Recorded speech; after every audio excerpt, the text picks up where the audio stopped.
ऐका ना, बोला ना. तुम्हाला जे औषधं दिलेत ना त्याच्यात एक चिठ्ठी आहे. त्या चिठ्ठीमध्ये सगळं लिहिलंय, म्हणजे औषधं कधी द्यायचे, कसे द्यायचे, ते बघूनच त्यांना औषधं द्या. चालेल, सगळं बघूनच देते काकांना. हा येऊ. या. ऐका ना, ते हॉस्पिटल मधून जे तुम्हाला गोळ्या मिळाल्यात ना, त्या पण त्याच्यासोबत दिल्या तरी काय हरकत नाही. आणि जर महाराजांना घशात खवखव झालीच तर एक पिवळी गोळी दिली. ती गोळी ना त्यांना असे मधात मिक्स करायची आणि द्यायची, म्हणजे कसं त्यांना बरं वाटतं ना. बरं झालं सांगितलं, मी तर विसरूनच गेले होते. येते. ऐका ना, ते कैकेनी डॉक्टरांबद्दल काही कळालं का तुम्हाला? म्हणजे त्यांच्या अपॉइंटमेंट बद्दल काही कळलं का तुम्हाला? नाही म्हणजे ते कधी येणार आहेत, महाराजांना त्यांच्याकडे कधी घेऊन जायचंय वगैरे असं काही? नाही हो, असं काही कळलं नाही अजून, पण कळलं की तुम्हाला नक्की सांगते.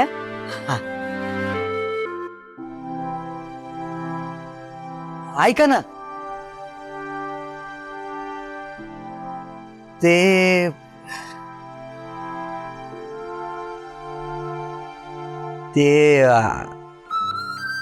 लायब्ररीचं काही सांगायचंय का? हा, लायब्ररी. मी उद्या सकाळी लायब्ररीत जाणार आहे ना, तुमच्या आवडीचं एखादं पुस्तक घेऊन येऊ का? हा, एक पुस्तक पाहिजे ना.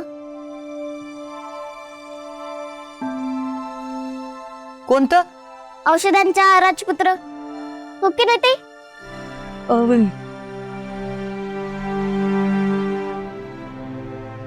इंदू, अशी गंमत करतात का त्यांची?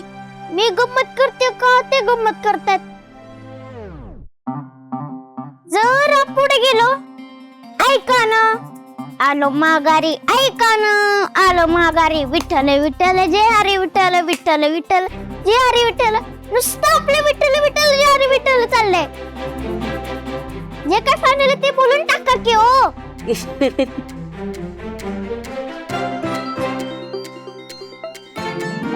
तिचं एवढं मनावर नका घेऊ. नाही नाही, तुम्हाला आवडेल ते आणा. मला आवडेल आणि तुम्हाला बी आवडेल असंच पुस्तक आणतो. एक काम करू का, नाही तर घरी घेऊन येतो ना. नाही, नको. नको?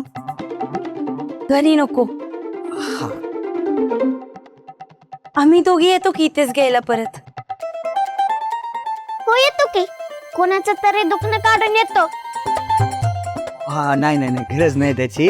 हा गाव येतो. ऐका ना, हे शेवटचं. शेवटचं म्हणजे तुम्ही उद्याच या घ्यायला. म्हणजे कसं मी उद्या सकाळी जाणार आहे ना लायब्ररीत, लगेच आलात की म्हणजे कसं. चालेल.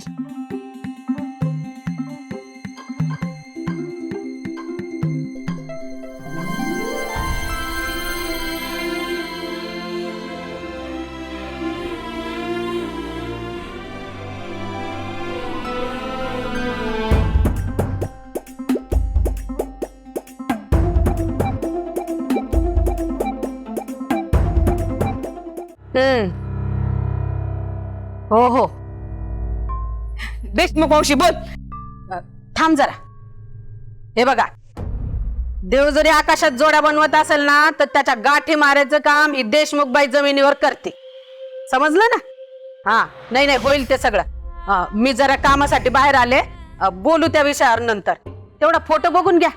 ठेवते आता. ठेवा. कधीची तुझी वाट पाहत होते. हे झालं का आपलं काम? हा आनंदी. हा, तुला काय सांगू, अशी बारी बातमी आहे माझ्या जवळ. माझ्या मनात नुसते आनंदाच्या उकळ्याच फुटून राहिल्यात बघ. तू काय सांगते? हा, ओळख बरा काय असेल. काय ओळख ना. नारायणीसाठी स्थळ. अगदी बरोबर बोललीस बघ. नाही अगं वय, खरं कोण आहे? हा कोण? अगं अशी कशी ग तू विसरून गेलीस? ते तुला सोलापूरचं नव्हतं का सांगितलं, काटेकरांचं स्थळ? कोण कोण काटेकर? अगं तो नाही का, तो मुलगा कुंकवाच्या फॅक्टरीत कामाला आहे, भला मोठा पगार आहे बघ त्याला, स्वतःच घर वाडा, आणि बाप पण सरकारी नोकरीला आहे बघ, अगदी सोन्यासारखं स्थळ आहे बघ. आणि मेन म्हणजे त्यांची हुंड्याची अपेक्षा नाही बघ. मग आपल्या नारायणीसाठी तर उत्तमच आहे. हो मग फक्त तुला एक सांगायचं होतं. काय? कसं सांगू? तो मुलगा ना अधूनमधून पार्टी करतो बघ, चालेल ना तुला? त्यात काय, आता पुरुष माणसं आनंद साजरा करायला पार्टी करतातच, आणि नाही तर काय. आणि हे लोक काय आपल्यासारखं चैत्र गौरीचं पण पिऊन आनंद साजरा करणार आहे का?